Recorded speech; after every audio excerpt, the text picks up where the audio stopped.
Hello and welcome back to Fancy Football. My name is Omofios and we'll continue our coverage of the Euro 2026 preview group by group analysis.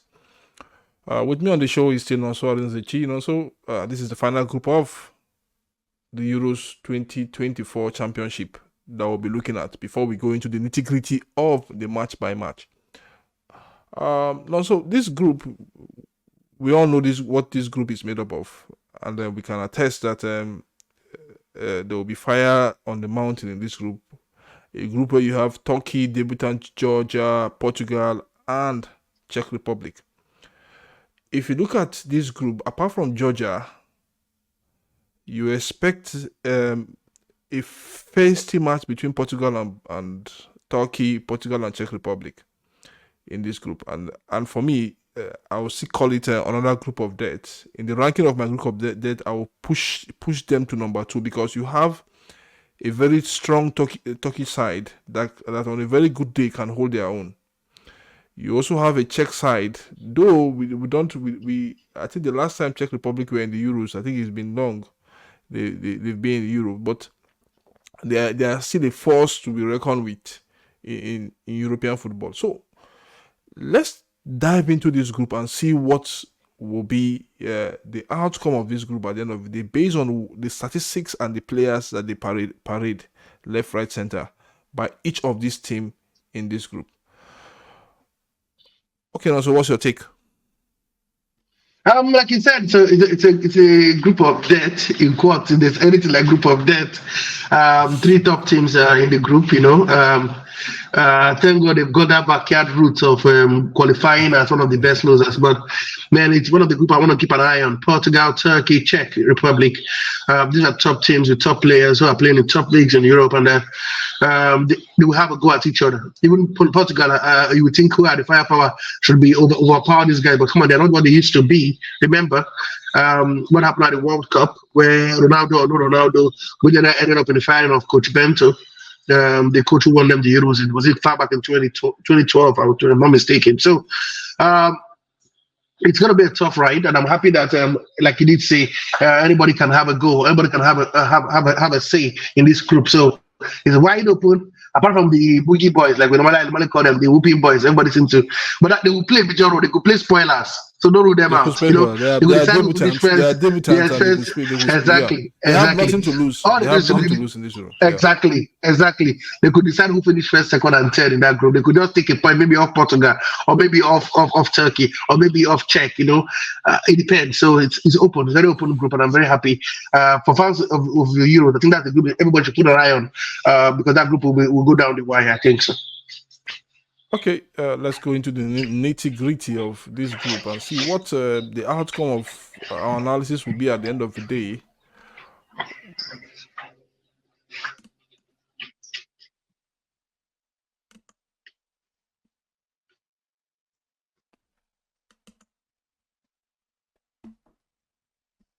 Okay, now so let's look at Group F. Turkey, Georgia, Portugal, Czech Republic. Turkey.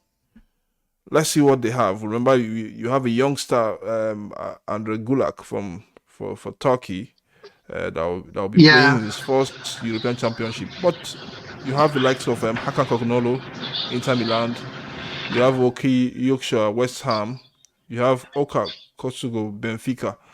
Then, if you look at let's leave the attacking front. Let's look at the goalkeeper department. Do you think these 3 goalkeepers can really take Turkey? Any one of them can take Turkey to the next level? Exactly, they can. The first choice goalkeeper in Besiktas is here. The first choice goalkeeper in Trabzonspor is here. And of course, Atla Buda. You know what he's done with Manchester United whenever they're starting on that. And they didn't get much time because the coach, I don't think Maritira believed too much in the young man.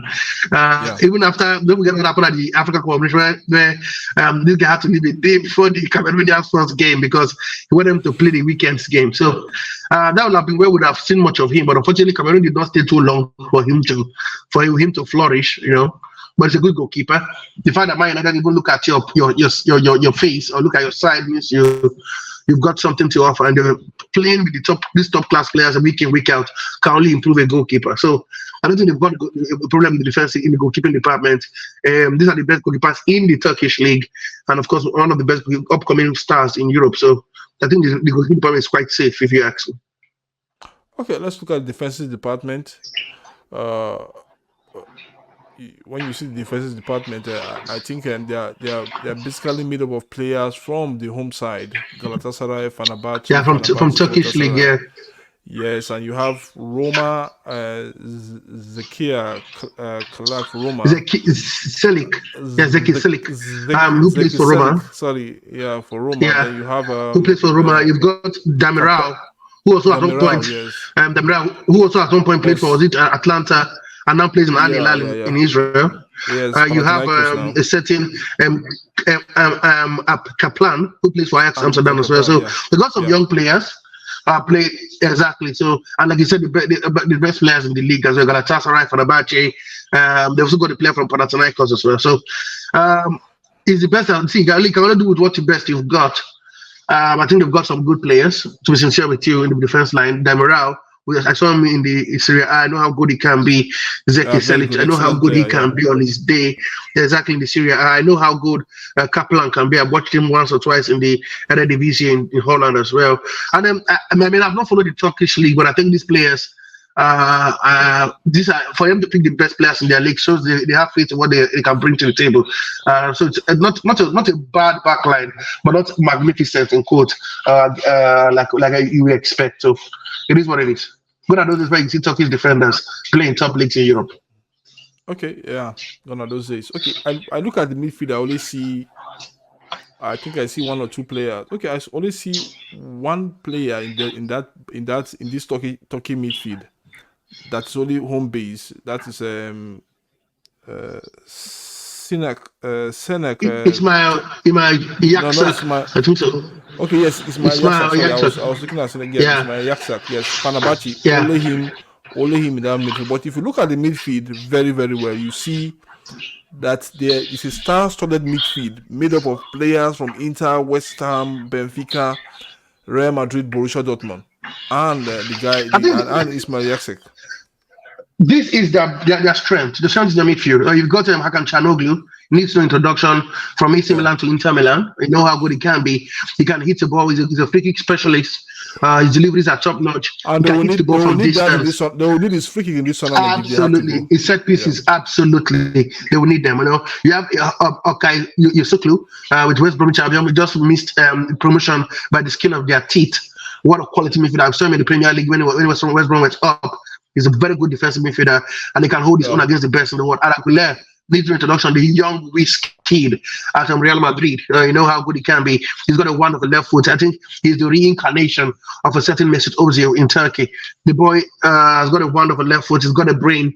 He can score goals. So that in the game against Villarreal, he can create chances. And on his day, he can be unplayable. You have Sally Oscan, Borussia Dortmund. He needs no introduction, I bet. Also as well. Beautiful midfielder. We saw him in the Champions League. We saw him in the Bundesliga. How good he can be. And of course, Karim Atatürklu, who plays for Galatasaray. I watched him once. Whether he's a striker, but I like it still with the midfielder. The guy from Fenerbahce, like I said, I don't know much about him. But they've got for him to be called up from the local league means he must be, if not the best, one of the best players that there. You know, like you said, players cannot in Europe. Playing the top leagues, Inter Milan, West Bromwich Albion, the Championship, Benfica in Portugal, Madrid, Dortmund. They got, and I think this is their strength. They got one of the, I think their strength is the midfield, and they want to build on it. They have got players, and there's one thing all the midfielders have got in common is that they are tireless workers. They work together as a unit and as a team, and I'm hoping that they bring that work rate into the Euros 2024. Okay, so let's move on from that midfield to the striking department. Any surprises that Montella is picking this group of players, offensive players, to the Euros for Turkey? I'm not surprised, but I know the recent service of certain Burak Yilmaz. He has retired from international football. He was their captain, talisman, go-to man for goals. But now they've got a certain Sanktusson who plays for Besiktas. Was in the Premier League at some point with Everton. Remember, he did so well. I don't want to say it this way, but he did do so well. But the experience playing the Premier League is not a fluke, you know. And Yeah. which is one thing we know St. Tosin can do is that he can score goals, you know. So that's an added advantage. Algon, very good midfielder, Leicester City. They got promotion this season, and then you go to Canan Yuris of Juventus as well. So not forgetting used to be Yaziri of Lille as well. So they've got players playing on the top leagues in France. Besiktas, St. Tosin is experienced. You've got Udis in Serie A, Algon in Leicester City, now going to be playing the Premier League. And of course, again, the best strikers in the league, Fenerbahce, Galatasaray, Besiktas. So not a bad lineup, but we all know, and I said, the strength is to the midfield. The Junan boys, how many chances can the midfield create for the attack? Especially Hakan Çalhanoğlu, who will likely captain the team in this competition. Maybe he needs to be on his A game. Turkey would have a big say in what happens in this game. No, there's a player, Segis Unda. I was expecting him to be in this team. Unfortunately, he did not make this league. He also played in the Premier League at some point. That tells you these players are dislodging Segis Unda. That means they will be very, very good for them to get the better of Segis Unda in the squad. And Vicente Montella is speaking for this tournament. So they've got a good chance. I think they're one of the top teams. They play better when they play together. And look, before it used to be that miraculous magic. Now they don't have it. So they need to now come play as a team and create the chances for themselves. I want to give you. I want to know if you know Turkish football very well. There's a certain player that once played for Turkey in the World Cup in Japan, Korea, 2002. A midfielder. I want you to give me his name. A midfielder. I'm trying to remember. I can remember the goalkeeper. I'm a Rostock. Yes, fantastic goalkeeper. He is a midfielder. He is a midfielder. A ball carrying midfielder.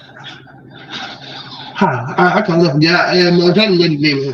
Please take me back. But I think we one of the best players in that World Cup outside Ronaldo, the likes of Ronaldo. That was the man of the match. I think he's one of the best players.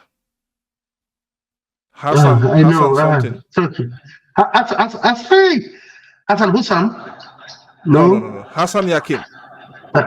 Yakim, yes, you got it out. Yeah. I think there were two best players in Turkey, Hassan Yakim and Rostov, the goalkeeper, who I felt there's one more player. I think one more player missing as well. I think Rostov will be number three pick for that World Cup. There's one more Turkish player. I think. How comes? I'm coming first. 2002. Turkey. Let me see. Let me just look for it for us. Yeah. So that, World Cup squad. But that team was outstanding, absolutely outstanding. Yes, they lost. Absolutely outstanding. They got to the semi-finals. Remember? Okay. To South. Let me see if I can. Is it Brazil? They lost to Brazil. Yeah, they eventually lost to Brazil. Let me just see if I can. Yeah, they lost to Brazil and they lost to South Korea in the third place game. Or they didn't beat South Korea. They lost to South Korea in the third place game. Yeah, so I think so. Rostock. That Turkish team, I think, is one of the best of all time. Yeah, these guys have got a lot of shoot to field. Let me see if I can pull that name out in that 2002 World Cup. I don't know how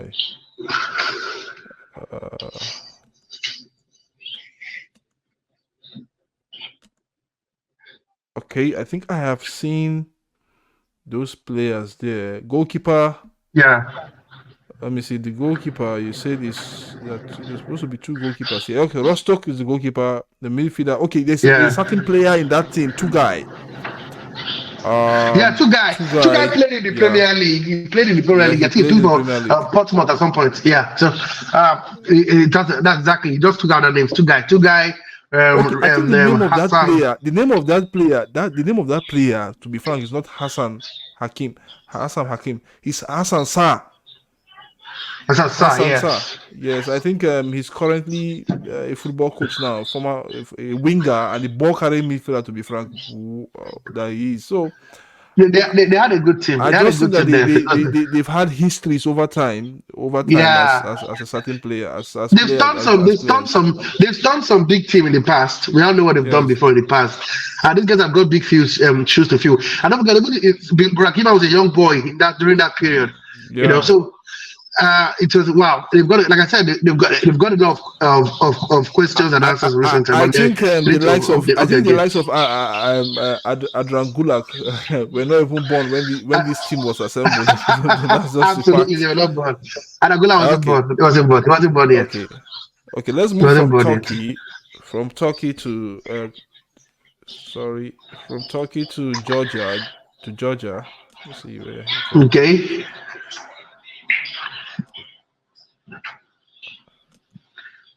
Okay, I don't think I have Georgia here. Okay, let's move Wow. on. I don't think I have Georgia on this my slide. Okay, let's move on. Georgia, I don't have Georgia, but they are debutants, and like I said, they don't have anything to lose for Georgia as debutants. They don't have anything to lose. So what do we expect from them? They have nothing to lose. It's simple. That's all we can expect from them. They have nothing to lose, you know. They all have to do is give it a go. They've got a certain player, Kabisha Vastavelia. I think that's going to be their main man. He plays for Napoli. That's going to be, if anything good will come out from Georgia, it has to be from that man. He's a go-to guy for their goals, exactly. And that is why come on. it is because of him. It is because of him they're in these Euros. He was a top scorer in the qualifiers. He was a top scorer. He was a top scorer in the qualifier. His goals was what brought them this far. What a difference a player can make in a team. Oh yes, he can score goals, but they will leak a lot on the back. Trust me, they will leak a lot on the back, and that's why I think they will just be passengers in this tournament. But attacking wise, they're quite brilliant. They dare to dream. I watched them the qualifiers. They have a goal. You know, as these coaches, I believe let's have a goal. We win 5, we don't win 5, but let's not just sit back and then defend and lose by 1 goal to 0. Losing by 1 goal to 0 and losing by 3 goals to 0 is almost the same thing. You get? So let's have a go. They will have a go. I can assure you that they will have a go on their opponents. But come on, the quality these guys have got, their backline will capitulate, and they will score goals, but they will concede as many more than they do. So I think they will struggle this tournament. They will really struggle. Okay. We expect them to do more when it comes to them in that. Don't forget, he's the Georgian Messi. Fabisha, this is Georgian Messi. So he has to do it on his own now. He has to prove why he's been called Messi in Georgia. Exactly. Okay, from Georgia to no other team in the world, the Portuguese national team. They've been coached or managed by Roberto Martinez, former Belgian national team coach and former Wigan Athletic coach as well. Look at this team: Luis Patricio, Jose Sa, Diego Costa, Nelson Semedo, Antonio Silva, Benfica, Danilo Presch, PSG, João Cancelo, Barcelona, Ruben Dias, Man City. Pepe is still playing up till now. He plays in Porto. Why would he play? Did you see him in the Champions League? He has to play. A veteran. He's breaking all records. He's breaking all records. Oh yes, Arsenal struggled with his stars at Arsenal. He's trying to break down Pepe down at this age. Exactly. So he struggled to break him down. Conceição. Sporting Lisbon, Diego Dallo, Manchester United, Nuno Mendes, PSG.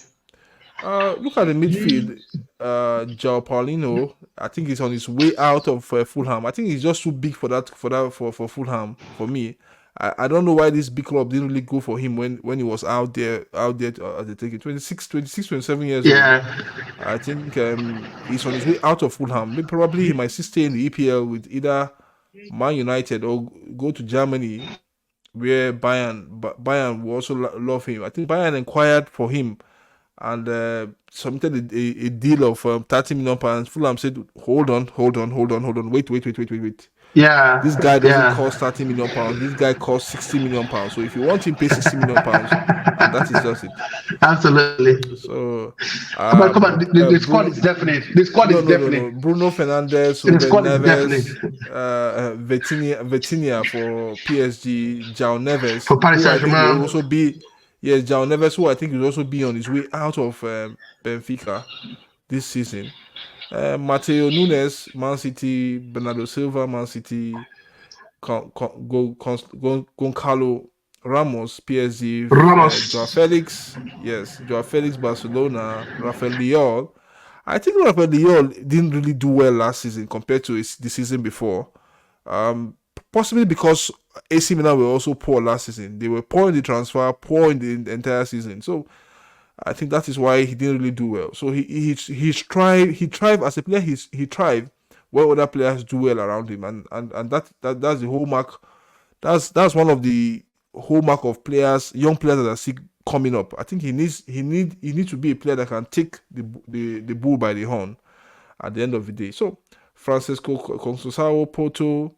Have you seen Conceição play before?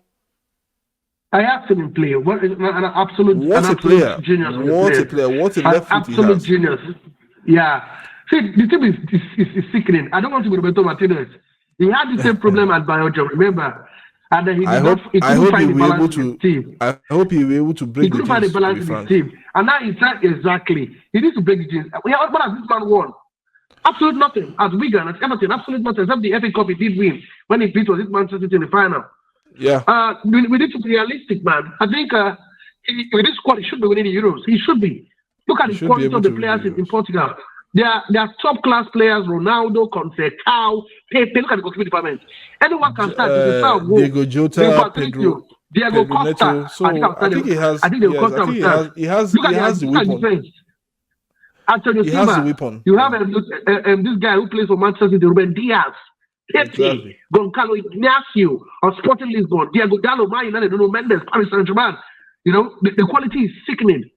They should be in the final. I don't know how he's going to do it, but with the quality in this team, Portugal should reign supreme in Europe. Okay, no problem. No, so I think we hope we wish Roberto Martinez and his group of players. I think the problem with Portugal is that they don't lack players. The problem with Portugal is that I think over time, outside the 2016 Euro they won against France, over time they've not been able. Yes, but over time they've not been able to change this team that they have to a winning team, and that's where their problem is.